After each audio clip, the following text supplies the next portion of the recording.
I just stopped to celebrate 40,000 kilometers.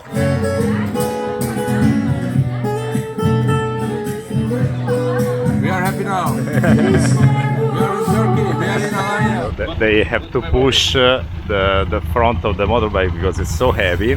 Move. There is a Move. There's a bit story. There's a history behind. Tırnak pide.